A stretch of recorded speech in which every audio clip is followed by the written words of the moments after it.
Assalamualaikum warahmatullahi wabarakatuh. Apa kabar Dora Chandri? Jumpa lagi kita di podcast Malu Masa Lalu. Lur, hari ini kita podcast lagi ya. Nah, kali ini kita akan kedatangan tamu ya yang masih muda ya, yang ganteng terus juga berapa ya ini ya, jenggot. Pokoknya ini beliau ini saya undang kemari, ini benar-benar kita banyak dapat ya ilmu dan tip dan triknya sebagai pengusaha lur. Nah, tapi sebelum itu kita ya kenalkan dulu dong bintang tamu kita malam hari ini ya. Oke, silakan Pak Bos, kenalkan dulu diri. Nama dan pekerjaannya sekarang ini. Silakan. Assalamualaikum warahmatullahi wabarakatuh. Waalaikumsalam. Nama Muhammad Tias, pekerjaan wira swasta, alamat Gandus, di Komplek Gria Mitra. Nama usaha? Nama usaha itu PT QAS, Kisti Abadi Sejahtera. Kita sudah dalam 8-10 tahun ini sudah sibuk di urusan advertising, bil khusus di urusan neon box segala macam, branding, company branding, ya. Pokoknya tentang advertising itu seluruhnya kita Iya, dari A sampai Z. A sampai Z. Nah, Lur, kita sudah perkenalkan bintang tamu kita malam hari ini. Nanti kita akan tanyain ya dengan beliau. Yes, kalau boleh tahu yes, ini aja namanya podcast masa lalu nih, ya kan? Jadi namanya masa lalu kita flashback lagi ke masa lalu. Nah, pasti mereka ini kan penasaran, siapa sih Muhammad Tias ini sih? Nah, kan? Apa sih dari apa memang sudah jadi pengalamannya lancar semua atau ada liga-ligunya kehidupan? Kita nggak tahu kan? Nah, makanya bisa diceritain dulunya bagaimana waktu SD, SMP, SMA sampai kuliah sampai bekerja. Silakan. Sambil kalau itu kita sebelum menjawabnya kita ngopi dulu nih. Ini ya jadi bagi kalian ya, pada Dora Chandri, kita sekarang lagi berada di kedai bedolur kopi yang ada di Jalan Celudu Putih. Nah, jadi di sini kita banyak menyajikan variasi dari makanan, minuman dan snack-snack murah meriah ya, Lur ya. Dan untuk alamatnya bisa kalian lihat di kolom deskripsi kita atau nanti aku kasih di sini ya. Ya oke. Nah, kita cicipin dulu menunya. Sekarang ini saya pesan Petan Drip dan kopi gula aren ya. Ice coffee Gula aren. Nah, langsung kita cicipin dulu. Ini cepat sih langsung gula aren. Kalau aku masih ada Petan Dripnya. Ngedrip dulu ya. Jadi beliau ini saya sudah kenal dengan beliau tahun 2007 ya. 2009 dengan beliau. Tapi ada beberapa hal mungkin kita jarang bertemu juga ya. Apalagi corona ini, kapan sih corona datang keluar? Gak pulang-pulang dia. Gak pernah ketemu lagi. Minum dulu. Wow. Mantap ini. Gimana rasanya? Fresh Ya. Nah, ini sambil kita ngerokok juga kita nih, ngerokok dulu. Jadi lebih enak ya kita ngobrol-ngobrol sambil ngerokok sambil ngopi. Nah, silakan jawab pertanyaan tadi, guys. Oke. Kalau mau cerita dari SD mungkin selesai nggak malam ini? Selesai. Ya, cerita singkat aja. Jadi saya dulu SD sama TK-nya di Jeria ya, di mana? Di samping Jembatan Ampera. Di Jembatan Ampera yang legend itu. Waktu itu masih tinggal di sana kan, masih tinggal di Lorong Garuda waktu itu. Jadi situ terus sempat pindah ke Sukarame. Pas SMP sampai saya SMP Negeri 2. Itu terkenal juga di belakang IP soalnya. Terkenal gara-gara tahu kan? Iya.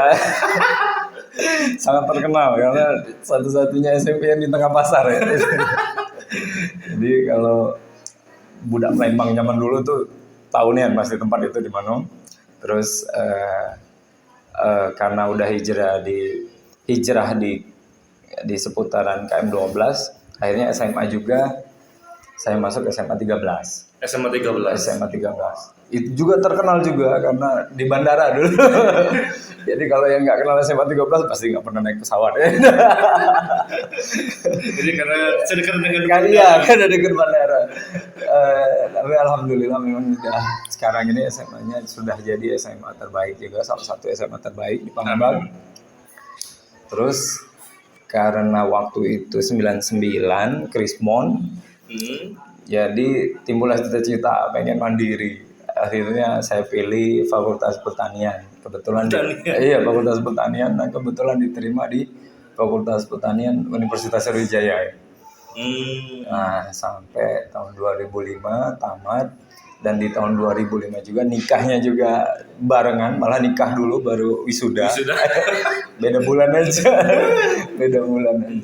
karena jadi nikahnya bulan Februari, wisudanya bulan Juni 2005, ingat banget. Wow. Terus 2006 itu udah ya. Jadi sepanjang perjalanan kuliah kerja. Jadi kerja itu yang paling singkat itu kerja di perkebunan waktu itu. Oh, sebab perkebunan. Iya, 2 bulan juga. 2 bulan. Iya, di Singkat, sebuah perusahaan swasta. Kenapa sawit itu? Kenapa? Ya karena masih pengantin baru. Rupanya istri nggak mau ditinggal lama-lama. Di ini akhirnya itulah mulainya kenal sama dunia marketing. Memang dari kuliah udah suka terima orderan terjemah, suka adalah 1-2 merchandising kita jual, tapi belum fokus. Akhirnya kenal dengan dunia marketing. Kerjalah saya di sebuah perusahaan perusahaan futures saham. Jadi zaman itu belum terlalu orang tahu kan. Masih tabu ya. Masih nggak ngerti, kita edukasi orang. Akhirnya setelah kerja di situ, saya dapat tawaran lagi kerja di Dompet Sosial Insan Mulia. Nah itu yang agak lama, udah 4 tahun. Itu dalam bidang apa tuh dompet? Di dunia dunia sosial lah. Dunia sosial. Jadi di dunia zakat infak sodakoh itu ya.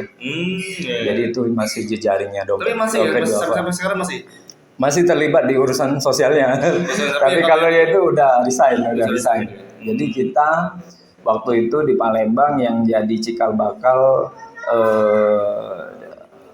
klinik lembaga kesehatan cuma-cuma waktu itu. Nah, kita salah satu founding fathernya. Memang itu program dari Dompet Duafa, tapi untuk Palembang baru kita yang ini, yang nyiptain gitu kan. Akhirnya ditiru oleh salah satu tetangga sebelah itu ya, maksudnya orang pemerintahan yang pernah jadi gubernur juga, yang pernah jadi di ini.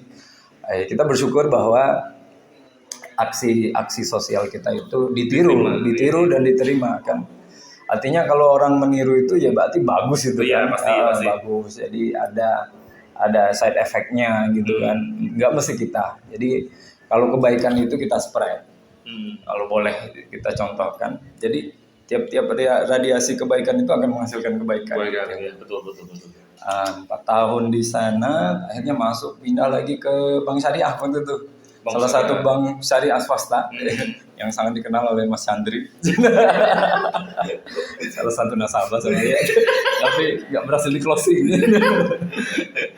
Temennya yang banyak ikut kemarin. Akhirnya di Bank Syariah juga 4 tahun juga. Tetap kita, nah disitulah mulai terbentuk jiwa bisnis ya. Karena gaulnya sama orang seperti Pak Chandri ya. banyak temennya pengusaha dulu. Kalau Mas Chandri ini ya Mas apanya? Papan bunga. Terkenal papan bunga. Papan bunga, dia terkenal dengan papan bunganya, belum bisnisnya yang lain. Dan akhirnya di 2008 resign salah satu bank syariah swasta itu, saya resign, lanjut lagi di dunia advertising. Nah itulah yang dunia awal kita kenal, gimana mainnya dunia advertising itu gimana, capeknya, manisnya, susahnya juga di dalam itu semua kita Rangkum semua. Iya, rangkit semua. Jadi pengalaman pribadi kita semua. Nah, tapi sebelum kita masuk belum kita masuk ke bisnis beli yang satu ini. Nah, pastinya kan waktu masih kecil ada momen sedih atau apa ya yang nggak bisa bakal dilupain. Kira-kira apa sih momen waktu kecil atau kehidupannya yang ini menengah ke bawah atau menengah ke atas atau menengah aja? Menengah aja. Nah, jadi gimana, ada nggak? Iya, jadi ada, ya memang hidup ada proses ya. Iya. Jadi beda dengan yang dialami oleh anak saya sendiri sama saya. Kalau saya dulu udah dari SMP itu Mas Chandri udah les itu tiap hari gitu. Jadi Senin, Rabu, Jumat les MIPA.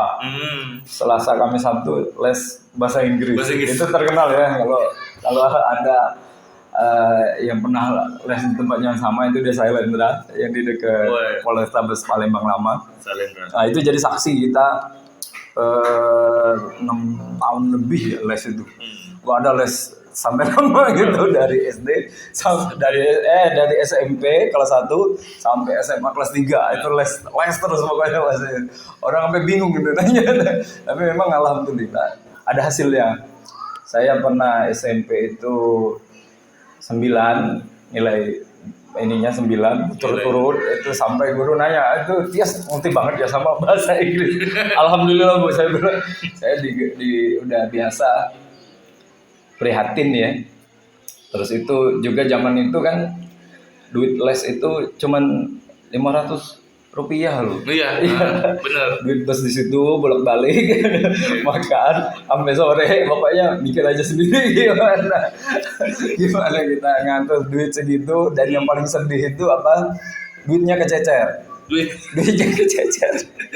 Jadi saya mesti pulang naik ini yang mestinya naik bus dari Pangkal Proyek sampai ke ini ke Jembatan Ampera. Iya, sampai Jembatan Ampera itu mestinya naik bus, saya jalan kaki. Yang horornya zaman itu tuh ya bukan masalah jalannya itu. Apanya? Orang yang di jalannya itu. Dulu kan banyak juga yang suka malak-malak gitu kan. Betul. Lah kita masih kecil waktu itu kurus. Imut-imut lah. Jadi horornya itu di situ. Jadi sepanjang jalan doa terus, ya Allah, pokoknya lindungi Allah. Iya, lindungi Allah. Ini masih kecil, ya Allah. Kalau dia apa-apain dilempar ke Jembatan Ampera selesai, nggak ada Tias sampai sekarang gitu. Tapi alhamdulillah itu cerita dulu. Dan yang paling sedih lagi itu udah duit pas-pasan karena capek les, saya tidur kelewatan udah sampai ini terminal. Sampai ditanya, Dede, turun di mana? Turun di situ Kak. Lah lewat deh. Masya Allah, jadi itu untung masih ada 100 rupiah apa, jadi kan waktu bisa lah nego-nego gitu 100 rupiah. Mohon maaf kalau Pak ikut pulang jalan. Itu cerita waktu kita masih les ya. Kita masih les. Nah, kalau untuk masalah ini kan ada mungkin reasonnya kejadian di pertanian atau ya pertanian ya. Pertanian itu gara-gara istri. Nah, kalau bang ini kenapa bang swasta ini? Padahal kan kata orang kan enak, gaji besar, ini besar, semua besar. Pokoknya enak lah pokoknya. Itulah rasanya dipancing oleh nasabah itu gitu ya. Jadi memang udah 4 tahun waktu itu. Saya boleh dibilang dipromosi apa mau dibuang nggak ngerti juga. Jadi dipromosi ke Sekayu waktu itu. Oh, mau dipindah ke Sekayu. Pindah ke Sekayu katanya Anda berprestasi kok nggak naik pangkat, nggak naik gaji. Akhirnya saya balikin lagi sama istri kan. Ini loh Mi, gaji aku sekian. Ini. Udah dihitung-hitung, dihitung. Kebetulan saya tuh kalau urusan keuangan itu ya istri semua. Satu memang nggak pintar ngatur duit, 2 duitnya emang dikit itu zaman itu ya. Jadi akhirnya istri juga ngasih masukan, gini loh Wi, dari gaji yang sekian juta itu dapatnya cuma sekian, dapat 2 gitu kan. Akhirnya istri ngomong, ya udahlah, yang terbaik lah katanya. Tapi posisi istri kemarin masih tetap ibu rumah tangga toh? Nggak tahu. Enggak, istri kerja. Kerja juga. Itulah kenapa buru-buru dilamar kemarin karena udah PNS. Oh iya. Takut disalib nggak ya? Ya, satu PNS, dua juga apa namanya tuh ikatan dinas gitu. Oh, ikatan dinas. Ikatan dinas. Jadi kemarin itu kenapa buru-buru dinikahin karena biar bisa pindah ke Palembang. Dulu istri di Sulawesi Tengah dulu, di Palu dulu udah 2 tahun kan. Akhirnya dipindahin ke sini karena ada alasan turut suami gitu kan. Iya. Tapi kayaknya yang menang banyak ini suaminya kayaknya. Menang banyak ini kayak suaminya nih. Jodoh Ya, jodoh. Alasan itu. Iya, jodoh yang didoakan setiap malam. Nah, jadi ya ini kayaknya mantan kehidupan kamu dari kecil sampai sekarang mungkin liku-likunya banyak juga kan. Jadi itulah membuat mungkin kita punya motivasi tinggi kan. Jangan sampai kita anak-anak kita terutamanya ya anak-anak kita menjadi kayak seperti kita dulu ya, yang ada yang kaki lah, uangnya cecer lah, pokoknya banyak kan itu kan. Iya. Nah, sekarang ini kita masukin ke wirausaha. Nah, kenapa memilih usaha advertising atau percetakan lah ini kan itu kan bahasa Indonesia percetakan. Kenapa itu? Alasan utamanya. Iya. Satu ya memang udah kecebur duluan ya kemarin begitu resign. Kecebur duluan ke mana? Resign dari itu langsung masuk ke perusahaan advertising. punya teman juga masih, jadi diajakin teman sini, akhirnya dikenalin sama dunia itu dan benar-benar dunianya itu membuka wawasan gitu loh. Iya. Kita yang selama ini nagih, cairin nasabah, ngeplang rumah nasabah. Jadi kita luar biasa lah kita dulu ya. Memang sebenarnya kita SDM yang tidak tergantikan kita dulu loh. Iya. Semoga Bapak lihat ya, owner ya. Betapa Bapak harusnya menyesal sudah pindahin saya. Soalnya dari dulu yang nyari nasabah kita, yang nagih kita, yang ngeplang kalau dia telat kita lagi. Jadi itu multi talent segala urusan. Dan pernah kita juga lagi ngeplang itu ya, itu cerita lama ya. Itu udah mau nyabut parang juga. Akhirnya tapi kita edukasi langsung di tempat. Pak, ini kita ngerjain tugas ini loh, saya bilang. Tugas saya. Kalau Bapak ngapa-ngapain saya lagi sekarang, Bapak salah dan Bapak akan masuk penjara, saya bilang. Tapi kalau Bapak biarkan saya ngeplang rumah, saya cat, saya bilang dari bank, tugas saya sudah selesai, urusan Bapak mau diapain tulisan itu silakan. Akhirnya mereka ngerti. Walaupun belum sempat kita noleh, kayaknya udah bawa chat semua ngecat. Jadi memang benar-benar pengalaman ya, kalau bahasa kitanya apa ya, pengalaman pasar itu di situ lah. Kita ketemu orang yang gimana, ganas. Ada yang ganas, ada yang baik banget. Kita nggak ngapa-ngapain dibaikin. Itu banyak jadi saudara. Iya, banyak jadi saudara. Ya salah satunya ya bisa kenal sama Mas Andri ya. Bisa jadi saudara sampai sekarang, tukar pikiran.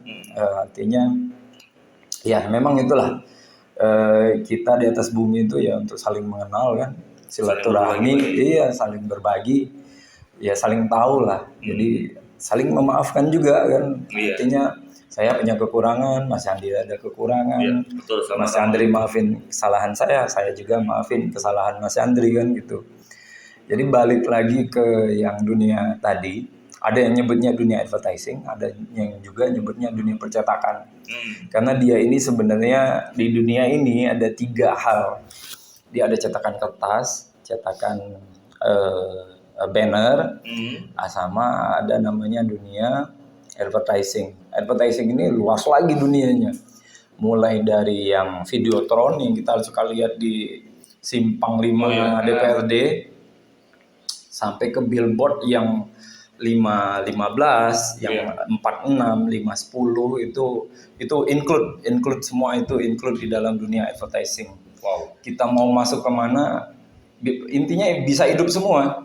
Dulu di Selero itu cuman bisnisnya cetak kertas, sablon gitu kan, begitu-gitu aja. Tapi sekarang udah hampir menyeluruh di Palembang itu.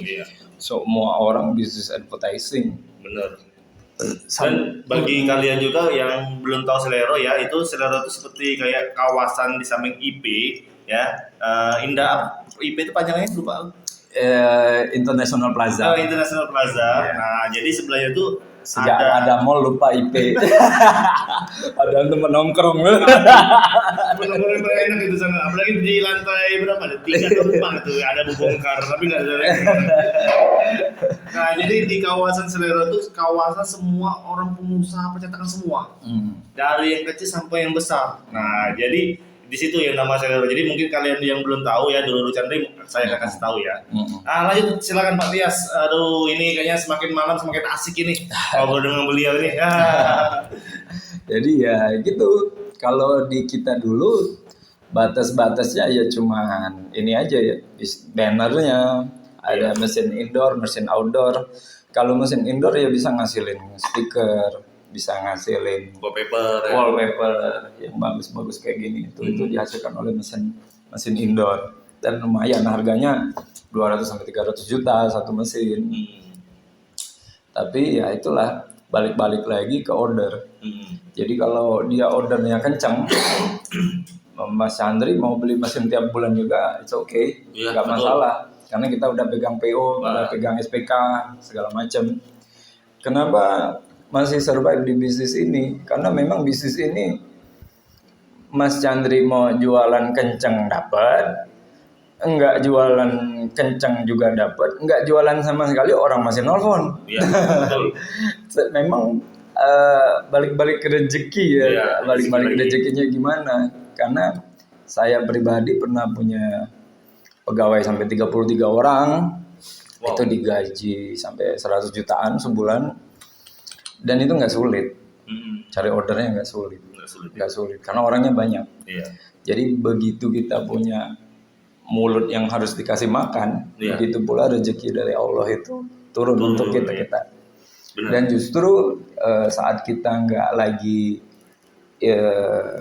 banyak pegawainya, dikecilin lagi timnya jadi 5-10 orang, itu justru omsetnya juga turun tajam gitu kan. Turun tajam itu bahwa memang rezeki itu sebenarnya kita jadi pengusaha itu bukan rezeki kita, rezeki pegawai.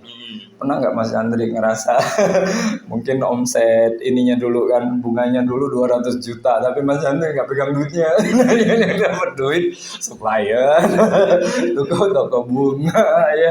Iya betul. Ada duit dikit juga bayarnya apa? Angsuran mobil pickup, bukan angsuran mobil bos kan masih dikasih sama orang tua, malu ya. Jadi ketahuan rahasia ya.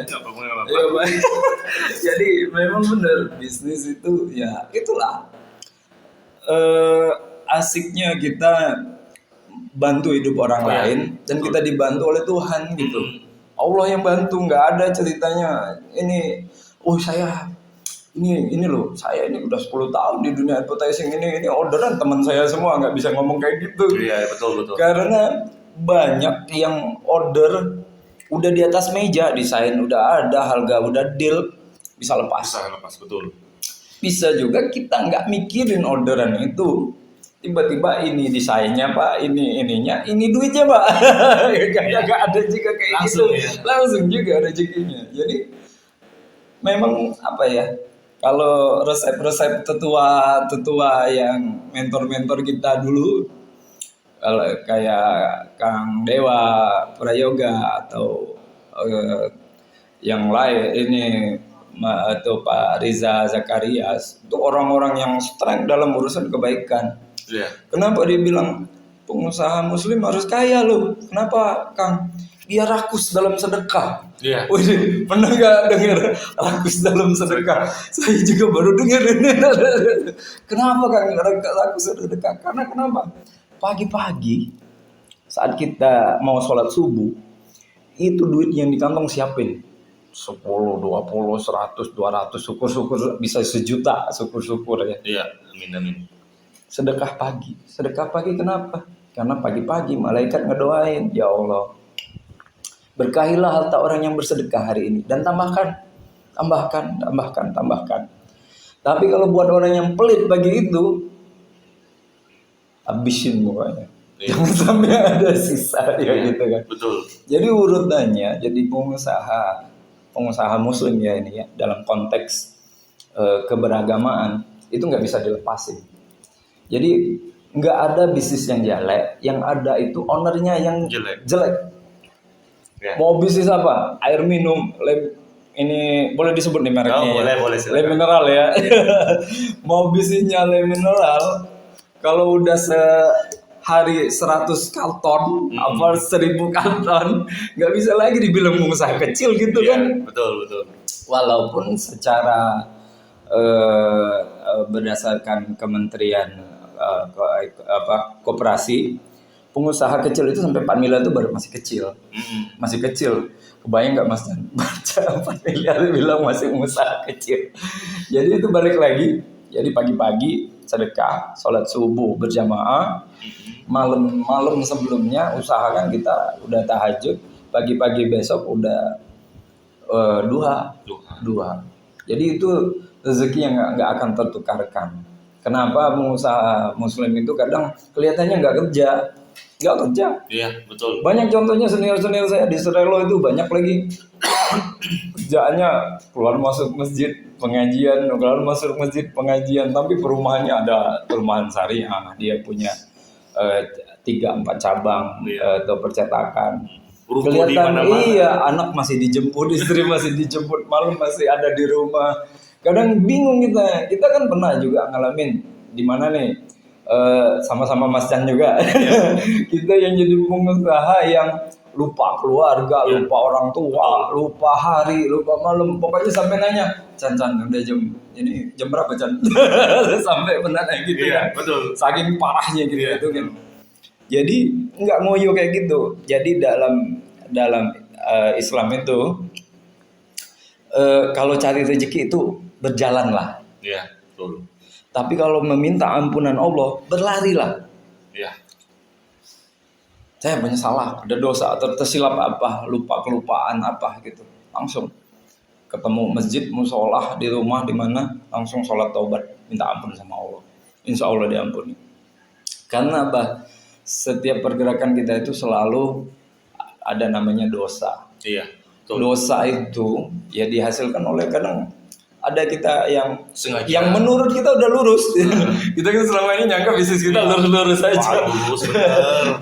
Gimana nih Mas Han? Kalau nggak dapet ini, nggak pegang kartu ini, nggak dapet duit gitu ya. Nah itu pikir. Akhirnya kita terjebak dengan banyaknya modal yang nggak keputer kan. Iya, betul. Punya kartu kredit 100 juta, 200 juta, 300 juta. Iya. Sampai berapa M gitu. Itu masa lalu yang kita ajarkan kepada teman-teman sekalian agar jangan terulang lagi. Sampai KTA yang ada di HP ini jangan sampai tergoda. Ya walau kalau GoPay Later ada lah yang kepake 1000 gara-gara kurang GoPay ya. Dimaafkan dulu itu. Tapi yang bahaya itu kita terjebak dengan aku ini lo pengusaha lo.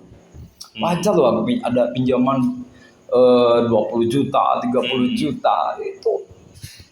Di dalam Islam itu paling pantang duit yang namanya duit idle. Apalagi namanya riba. Iya. Riba itu segala pinjaman yang ada kelebihannya itu riba. Jadi nggak masalah apapun bentuknya. Jadi itu bisa apapun bentuknya, itu bisa riba loh, bukan duit aja ya. Dicatat ya guys. Betul. Iya, jadi seberapa hebat kita puter-puter duit yang ada itu, duit yang dari nggak ada jadi ada, duit ada kita tambahin lagi.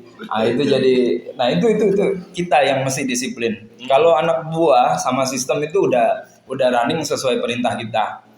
Artinya kalau kita udah kasih komen, pasti mereka jalan. Iya. Seluruh produksi jalan, marketing jalan, apapun itu jalan pasti. Tinggal di kitanya, kita sudah seberapa disiplinkah kita gitu. Udah secanggih apa kita upgrade diri. Kalau memang kita memang tipe-tipe pembelajar, kalau kayak Mas Andri itu hobinya belajar. Kalau zaman dulu di mana ada seminar, di situ ada Mas Andri, di sebelahnya ada saya. Sama teman kami ada beberapa lagi itu. Pokoknya borong meja depan. Ini waktu itu masih belajar ilmu sesat. Belajar ilmu yang benar ya.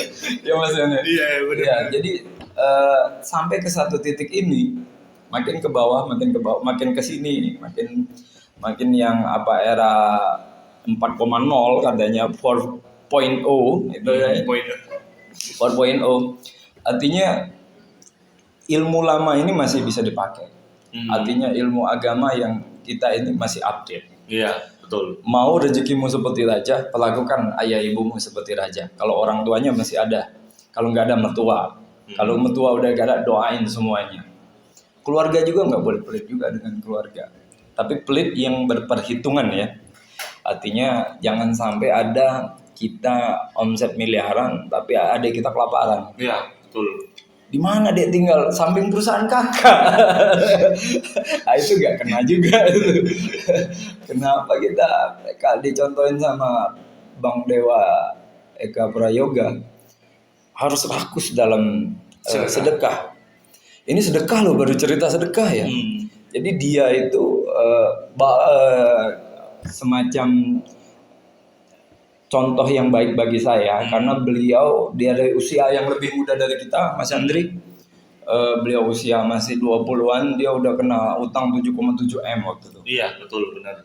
Jadi dan dia bisa settle, bisa selesai semua dengan menelurkan hampir 46 brand bisnis baru dan apabila bisnisnya itu nggak menghasilkan 1 miliar sebulan dia cut. Rumusnya simpel banget, perbaiki hubungan dengan orang tua. Kalau punya istri, ada salah sama istri, minta maaf. Karena tanpa ridho orang tua, ridho istri, dan ridho anak-anak itu, ya nak, bisnis kita nggak ada apa-apa. Mau 300 miliar, mau 1 triliun juga, pasti roboh, hancur. Dan akhirnya kita balik lagi ke mereka, di mana yang orang yang biasanya ada dekat sama kita, semuanya akan lari, kecuali orang tua, istri dan anak-anak. Benar. Wow, pas banget ya lo. Wah, ini baru sedikit apa namanya? Apa ya itu ya? Pembukaan. Ya. Ini belum memasuki tahap yang terakhir ini. Masih banyak ini lo kita lo. Kira-kira berapa jam ini lo? Nah, tapi kita harus garis bawahi ya. Jadi benar-benar keluarga itu nomor 1 ya, the number 1 ya. Jadi jangan sampai kita lupain. Nah ini ya, aku kan tadi kan kamu bilang keluarga itu nomor 1 ya bagi kamu ya. Nah untuk usaha sendiri, untuk istilahnya membangun usaha ini membutuhkan pertama kali itu dorongan dari keluarga dulu. Baru ada cari investor atau gimana, atau bangun sendiri banget ini? Jadi bisnis ini ya karena kita udah running di lingkungan advertising. Iya. Ya jadi tinggal comot-comot aja di situ. Oh iya. Jadi ada ilmu kita lama, ATM, amati, tiru, modifikasi. Jadi semua orang bisa bikin bisnis yang sama, tetapi Mas punten, udah saya istilahnya udah saya sowan, saya minta maaf kalau ada salah, karena memang anak muda itu kalau masih awal-awal memang suka lupa diri. 1, lupa diri. 2, kalau udah duit udah di tangan itu udah kayak rajanya gitu ya, udah raja ya. Guys, mesti nanti kita kupas juga ya bisnis Mas Andri waktu dia masih jaya-jaya. Jangan. Betapa apa ya kita nyebut diri ya, kalau saya nggak malu nyebut saya angkuh, pasti angkuh ya waktu itu. Angkuh pasti gitu. Dan nggak lupa sama kanan kiri. Padahal kalau kita bisa ada sekarang ini gara-gara mereka sebenarnya. Iya betul. Betul.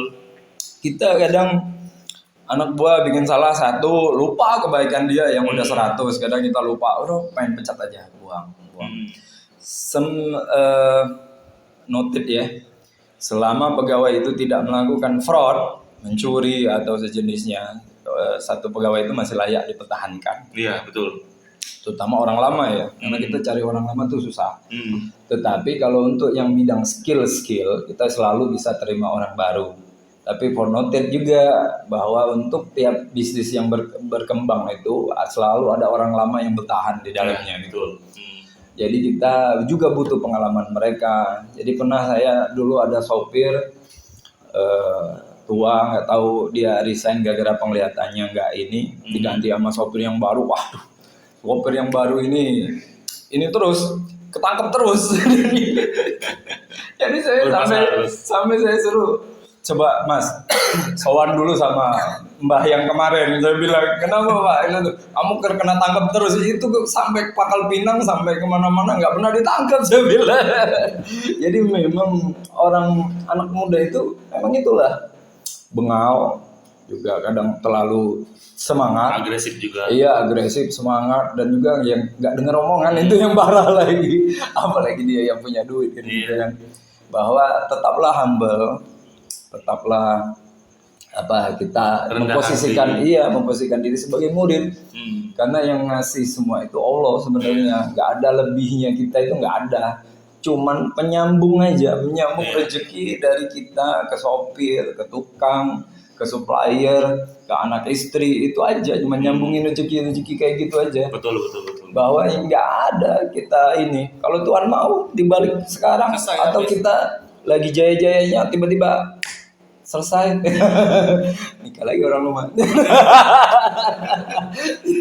Tapi memang itu banyak sih yang terjadi. Banyak orang yang melupakan hal-hal yang sekecil itu, padahal itu sudah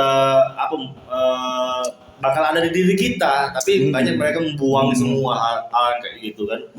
Itulah yang membuat kita berpikir jangan sampai terjadi hal yang kayak itu lagi kan untuk depannya kan. Bahkan saya banyak belajar dari pengusaha yang lebih muda dari kita, Jan. Yang 20, 25, 30 tapi udah bagus. Manajemennya, artinya dia ada murojaah, dia ada pengajian internal, terus bilang luar biasa ya anak-anak muda ini sekarang ya. Aku juga pernah bertemu dengan satu pemuda masih bujang, dia masih single.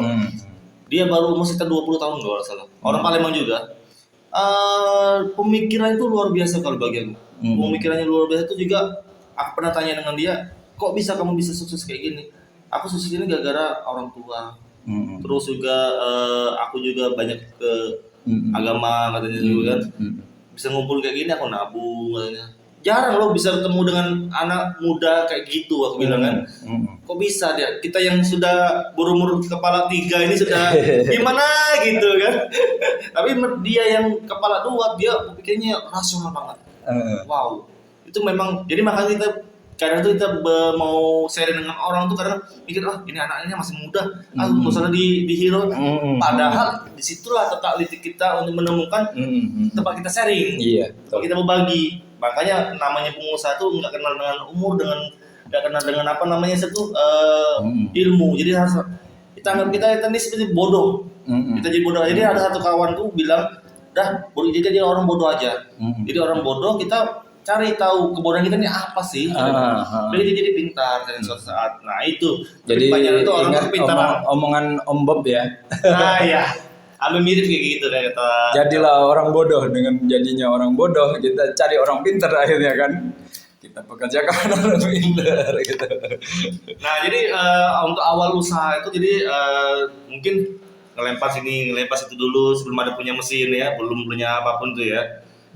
Setelah itu apa lagi yang dilakuin sudah? Itu berapa lama dari awal usaha itu sampai mempunyai mesin sendiri itu berapa lama tuh, Yes? Jadi kerja itu sekitar 2-3 tahun lah. 2 tahun kerja, akhirnya kebetulan kemarin saya dikasih kepercayaan ada investor waktu itu.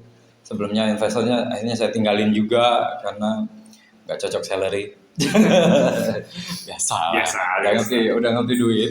Yang penting modal sudah balik. Jadi setelah ganti ke owner, saya bikin sendiri sama teman-teman juga, ada dua orang lagi. Jadi kita bertiga, satunya dokter, satunya teman saya kecil yang memang orang yang mumpuni di bidangnya gitu ya. Nah, untuk alhamdulillah memang waktu kita awal-awal itu dikasih banyak order ya, jadi pernah ordernya itu pas pilkada itu sekitar 10.000 meter waktu itu. Wow. Jadi itu cikal bakal kita beli mesin awal itu gara-gara order 10.000 meter itu. Terus itu juga ya ada 1-2 deal kita yang di atas 1 miliar itu yang bisa bikin kita survive sampai berapa tahun gitu kan. Itu aja sih sebenarnya, dan memang di dunia ini kita masih update ilmu terus. Kalau jadi ada istilah pameran, jadi kita ikutin pameran. Jadi banyak teknologi yang sebenarnya udah 5-6 tahun ke belakang yang baru ada di sini gitu, baru ada di Palembang sebenarnya. Kalau di Jakarta agak terlambat ya kalau untuk enggak juga. Dia termasuk yang untuk harga billboard Palembang itu sejajar sama Jakarta sama Surabaya. Oh, sejajar ya. Udah berapa kali orang Surabaya, orang Jakarta itu pada minta ampun sama saya di harga di Palembang ini, ampun. Itu beda sama kayak tetangga ya, kayak Bengkulu, Jambi itu harga billboard Palembang itu luar biasa. Kenapa subur banget itu bisnisnya? Ada senior juga yang punya titik di Simpang Caritas, yang punya di mana titik yang itu Simpang Polda yang itu. Dan ini memang bisnis menjanjikan. Hari ini billboard Chandri nggak laku 5-10, besok mau pilpres aku pasti. Iya. Jadi tapi dia bermain dengan momen nggak dia? Kalau untuk advertising momen ada. Tapi nggak sepenuhnya. Sepenuhnya. Jadi momen ada. Jadi ada istilah yang kemarin kan mimpi jadi presiden itu, gitu. Nah itu salah satu itu nyebutnya rezeki macannya, rezeki macannya advertising. Iya betul. Karena apa? Ada yang punya titik tapi nggak punya mesin, ada yang punya mesin nggak punya titik, ada yang nggak punya titik nggak punya mesin tapi punya orang. Itu kebagian juga rezekinya. Jadi itu kebagian juga rezekinya. Jadi rezeki pasang dia. Dan memang kalau hampir mirip-mirip bedeng lah kalau kita punya titik itu ya. 4x6 bangunnya sekian ratus juta, nanti lakunya sekian ratus juta. Tapi nggak bisa impasnya dalam setahun juga, enggak juga. Karena butuh proses, butuh juga dikenal orang. Nah, kalaupun sudah dikenal orang juga, masih ada juga yang belum laku. Siapa sih? Yang belum kenal juga. Rombongan siapa sih kamu? Artinya memang ya itu rezeki itu memang rahasianya Allah ya. Iya, nggak bisa kita ini. Iya, kita nggak bisa prediksi. Chan ini pasti laku ini. Ya laku, tapi bukan sekarang, kita nggak tahu kapan lakunya. Nah ya, dari usaha awal sampai berapa tahun sih stabilnya usaha waktu pertama kali kamu usaha itu ya untuk yang presiden ini? Usaha itu stabil di tahun kedua karena agak sudah stabil ya. Kadang juga kalau kayak kemarin kita momen pilkada terus itu omset bisa 20 juta sehari. 20 juta sehari. 20 juta sehari. Waktu itu momennya pas banget, momen pilkada, akhirnya mesin dalam setahun tuh udah BEP lah. Udah artinya break even point, tapi belum dari segi yang lain ya. Kalau dari mesin udah impas pas. Jadi kita dapat branding mobil berapa biji, dapat ini branding kantor siapa. Jadi itu memang benar-benar momennya bagus ya. Lagi pas. Nah terus untuk masalah ini kan kalau untuk stabilnya mungkin cepat ya itunya ya 1 tahun sampai 2 tahunan. Nah kalau misalnya untuk kesulitannya. Apa sih kesulitan dari usaha advertising ini? Kesulitannya itu itulah. Kalau untuk titik billboard itu ya nunggu. Oh, waiting list. Nunggu laku ya. Nunggu laku. Nunggu laku itu bosen kadang juga. Akhirnya kita ada teman-teman yang banting harga segala macam, yang mestinya dijual 300 juta jadi 200 juta. Nah itu sebenarnya pandai-pandainya kita ini aja, lobby juga. Lobby, ya. Selain ngelobi manusia kan kita pakai Lobby. marketing langit. Artinya kita ngelobi Allah Subhanahu Wa Taala, ya Allah ini titik gua nih udah 2 Gimana tahun gitu ya. Ya Allah lakukanlah ya. kasih ini dong, kasih ini penyewa. Nah, setelah banyak sekali kendala-kendala terus juga untuk kestabilan tadi kan, kira-kira kalau orang mau usaha advertising itu harus ada lokasi itu menentukan nggak lokasinya? Atau cukup dengan link aja? 11-12 sih sebenarnya, saling mengiringi ya biasanya. Mengiringi ya. Ada juga teman yang buka dekat sini kan, dia tetap rame karena pada prinsipnya memang dia dicari orang. Iya, betul. Satu, dia dicari orang. Dua, juga kalau orang udah trust, udah puas, itu pasti balik lagi. Nah, jadi nggak bisa kita tentuin lokasinya harus strategis, harus ini ya. Malah ada yang strategis 2 tahun udah tutup. Iya, ada. Banyak kan yang di Siraro iya, juga. Banyak di Siraro. Banyak yang gitu. Jadi memang ya itulah, stay humble. Stay humble itu nggak ada obatnya memang. Pengalaman itu yang bisa bikin kita jadi orang yang sederhana terus itu. Karena juga klien kita juga ya memang ada 1-2 klien yang pengen melihat tongkrongan kita apa, bawa apa. Ya disesuaikan aja lah. Artinya jangan sampai kebablasan ya. Iya, lobby is lobby gitu ya. Jadi kita nggak mungkin juga bawa kehidupan yang terlalu rapi, apalagi kita juga kan yang kita hadapin juga kan tukang, kadang juga ngadepin orang yang buruk kasar, kadang juga kita butuh we dress like them gitu ya. Benar. Kita makanya saya kalau mau lobby ya siapin aja baju sepatu di mobil, jangan sampai nanti kita gara-gara pakai baju rapi komunikasi sama anak buah jadi kepotong, jadi kayak ada gap nih, bos yang dekat-dekat bos nanti bajunya kotor. Kan itu pasti ada selalu perasaan kayak gitu. Tinggal kita bisa pecahnya itu. Kadang saya suka nongkrong juga sama tukang, bikin kopi kayak gini, ngobrol. Saya minum di cangkir mereka. Minum sih. Bos, kita sama rasa. Mana? Kamu bela saya, masa saya nggak bela kamu gitu kan? Itu kurang lebihnya gitu kan. Karena itu untuk mencairkan suasana, bangun juga keterikatan. Keterikatan dengan anak buah juga penting. Dan yang penting lagi kita doain mereka di malam-malam itu. Jadi doa ke mereka juga pasti doain kita juga kan. Jadi kita juga kan. Jadi itu salah satu rahasia juga saat kita mendoakan orang itu dan orang yang nggak tahu kita doakan, dan itu doa itu balik lagi ke kita sebenarnya ya. Makanya jangan pelit-pelit dengan doa. Jangan pelit-pelit. Kalau pelit-pelit dengan doa yang pelit itu dengan kopi aja. Jangan terlalu manis, jangan terlalu pahit. Yang sedang-sedang aja. Wah, kayak lagu jadi. Nah ya, mungkin sudah dari situ mulai stabil ya usaha kan, sudah mulai stabil, sudah punya beberapa aset kan gitu kan. Ada nggak kepikiran membuka usaha yang lain lagi kayak gitu? Kalau sekarang paling pengen itu sih buka restoran atau ini coffee. Tapi belum. Karena memang dunia lagi sedang tidak baik-baik saja ini. Nah ini kan masalah dunia kurang baik ya. Itu pas zaman corona sekarang ini gimana Pak sih? Turun banget atau enggak? Ada yang terjun bebas, ada yang kebanjiran order, banyak juga. Oh banyak juga ya? Iya, jadi memang 11-12 rezeki Allah itu adil.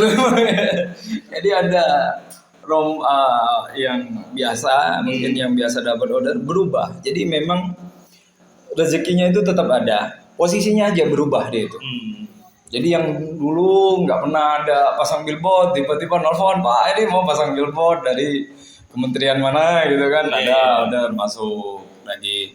Nanti ini cuman beda itu aja, beda apa ya, beda format kalau saya nyebutnya ya. Kalau dulu, nah pas pandemi justru yang ngalir deras itu yang Videotron. Oh, Videotron, ngalir deras. Kenapa Videotron ngalir deras? Karena orang jalan sepi satu, dua juga kan berhubung orang nggak banyak di jalan, juga mereka pilihannya kan ke yang bisa berubah-berubah nggak bosan kan jadi.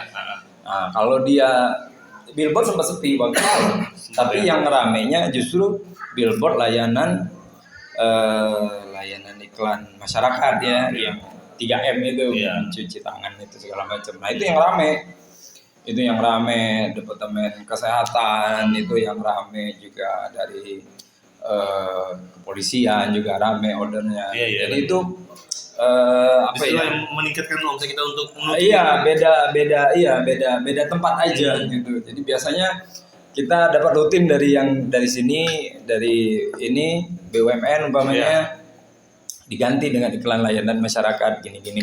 Karena kita nggak boleh dengan sedekah ya. Jadi untuk sekarang kayaknya fokus ke advertising dulu ya. Nggak mau pikir yang iya, satu itu sudah biasa, dua juga kita udah tua. Belum lah, kalaupun ada mau usaha baru, biarlah yang muda-muda aja yang maju dulu, yang jantungnya masih kuat-kuat itu. Kalau kita udah pengennya apa ya, udah pengen cari tenang ya, satu pengen cari tenang, dua cari yang apa, sesuai dengan bisa kita yang bisa kita awasi gitu kan. Kalau bisnis yang udah kita gelutin lama, kita itu bisa tahu, oh ini tongkrongannya mau sejelek-jeleknya dapat sekian, mau sejelek-jeleknya lagi balik modal gimana. Itu aja kita tuh tahu kan. Itu bahwa memang istiqomah itu nggak mudah. Kalau mudah itu istirahat gitu kan. Bobo-bobo aja. Boci. Bobo cia.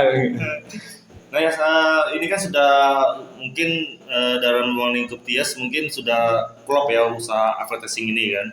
Nah kira-kira ada nggak tips dan trik untuk para dulur candri yang baru mau mulai atau pengusaha muda yang sudah mulai usaha? Apa sih trik untuk menjadi pengusaha yang sebenarnya, yang jalannya tuh bukannya jalan yang menyimpang kan? Iya. Silakan. Jadi Bismillahirrahmanirrahim. Jadi pengusaha itu mudah, semua orang bisa jadi pengusaha, semua orang bisa cari order yang sama, semua orang bisa juga jadi pengusaha advertising, atau mau jadi pengusaha printing, atau mau jadi paper, itu semua mudah. Yang paling penting adalah kita meluruskan niat. Kita kerja untuk siapa, untuk apa, buat apa. Karena apa yang kita hasilkan itu akan dipertanggungjawabkan kelak. Anda dapat orderan 5 miliar, 10 miliar, 30 miliar, Anda bisa bikin istana, usaha yang mentereng segala macam. It's easy, itu mudah. Tapi dasarnya apa? Karena apa? Banyak yang sudah kita bahas tadi. Begitu dia muda, kaya, dia lupa segalanya, sampai bapak emaknya aja dia lupa. Itu yang penting lagi. Kita buat apa? Apa mau bangun masjid yang besar, atau mau menghidupi orang yang lebih banyak lagi, atau untuk merekrut atau membantu mereka yang lagi kesulitan. Bisa jadi karena ini loh Pak, saya tuh pengen sedekah lebih banyak gitu loh Pak. Nah, itu contoh yang bagus. Karena apa? Rasulullah dan sahabat, mungkin teman-teman taunya Umar bin Khattab itu orang miskin ya? Enggak. Umar bin Khattab itu punya 4.000 hektar lahan. Dan itu menghasilkan 400 miliar sebulan, Chan. Wow. Dan riwayatnya Umar bin Khattab tidur di atas pelepah kurma. Bahkan ada tentara Romawi yang ditangkap zaman itu sesudah perang Tabuk, itu bingung mana Iya, bahasanya sekarang presiden kalian tuh yang mana? Itu yang lagi tidur di samping masjid dia bilang. Dan Umar bin Khattab terbangun dengan pelepah korma masih berbekas di sini. Presiden loh Jan. Yang zaman itu Bizantium itu rajanya tidur di atas sutra dengan dayang-dayangnya, dengan pengawalan hebat. Ini enggak, ini Umar bin Khattab loh. Umar bin Khattab bisa sedekah 400 miliar lah sebulan. Coba guys, kerjanya ngaji aja itu, ngaji perang, ya perang dalam rangka membela agama Allah ya, bukannya yang perang antar suku tuh enggak main lagi. Ini tujuannya menegakkan kalimat la ilaha illallah Muhammad Rasulullah. Jadi itu yang jadi tujuan. Kita mau jadi apa? Kalau sudah tujuannya benar, insya Allah kokohkan posisi kita. Karena sudah disebutkan di dalam Al-Quran, bukan hanya kamu akan berkuasa, posisi kamu akan Allah kokohkan. Jadi kalau kita buka lagi sejarah agama Islam itu baru 100 tahun ini loh nggak mimpin. Iya. Kalau mau cerita kekuasaan Ottoman itu udah 400-700 tahun malah di atas bumi ini. Dan itu memang benar Allah kokohkan. Mereka itu orang-orang yang nggak punya tanah air kayak kita. Kalau kita punya Indonesia, kalau orang Turki nggak punya. Iya. Setelah mereka menaklukkan Konstantinopel, akhirnya mereka ada. Itu janji Allah ya. Itu janji Allah dan terbukti dengan Sultan Al-Fatih. Gimana Al-Fatih? Kita belajar dong dari Al-Fatih itu apa? Umur 12 tahun udah berkuasa. Udah hafal Quran. Iya kan? Bahwa dan nggak ada. Jadi kalau mau sekarang kita mau berkuasa, mau pinter, mau hebat, mau jadi pengusaha yang ini, kita nggak akan lepas dari yang namanya agama. Agama itu ditegakkan dari apa? Dari tadi syahadat, sholat. Ya gimana mau bisnisnya hebat? Ini mungkin bisnisnya ada yang hebat tanpa sholat. Saya nggak pernah sholat Pak, tapi bisnis saya miliaran, ya hati-hati itu bisa jadi istidraj itu. Betul. Cara Allah menjauhkan kita sama Allah itu. Nggak ada yang lebih sedih lagi, duit miliaran tapi hampa. Nggak ada. Yang bagus itu duit triliunan tapi menyembah Allah. Dan wajahnya bersinar. Iya bersinar karena podcast.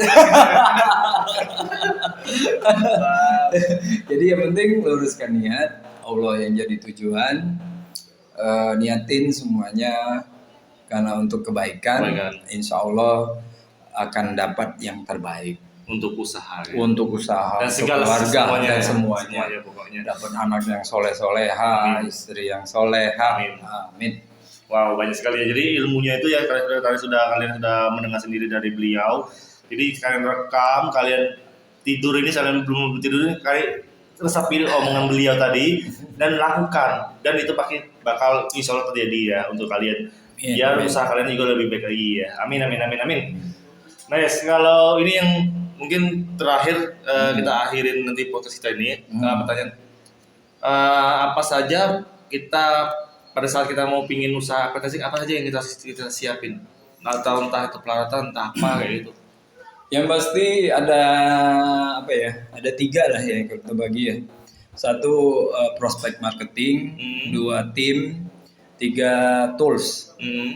Itu nggak bisa dipisahkan semua. Nggak bisa dipisahin. Iya, artinya kita udah punya coret-coretannya. Ini mungkin hari ini saya ke Bedulur Coffee. Ini Bedulur Coffee butuh nih unbox 10 biji untuk 10 cabangnya. Itu salah satu contoh ya. Iya. Tim itu untuk eksekusi produksi.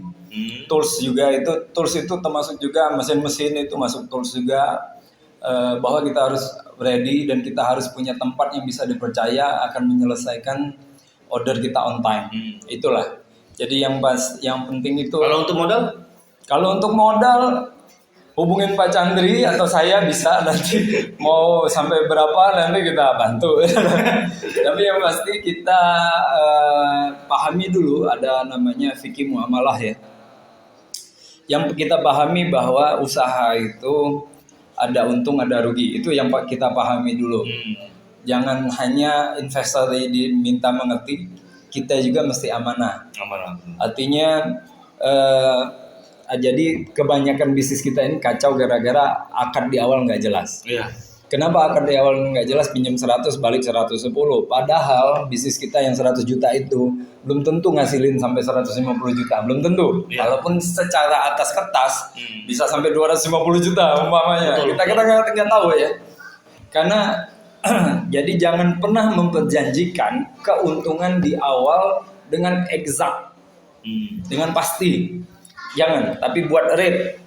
Ini Pak untungnya 5-10%. Nah, bikin rate kayak gitu. Iya. Jadi itu lebih safety. Artinya di situ, dan juga kasih tahu investor, Pak, ini juga bisa rugi.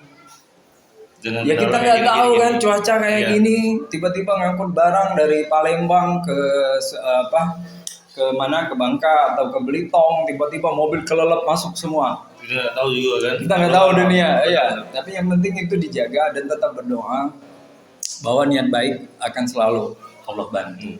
Oh, jadi kalau untuk mereka-mereka yang mau buka usaha advertising, mungkin modal nggak terlalu Nggak utama penting, ya.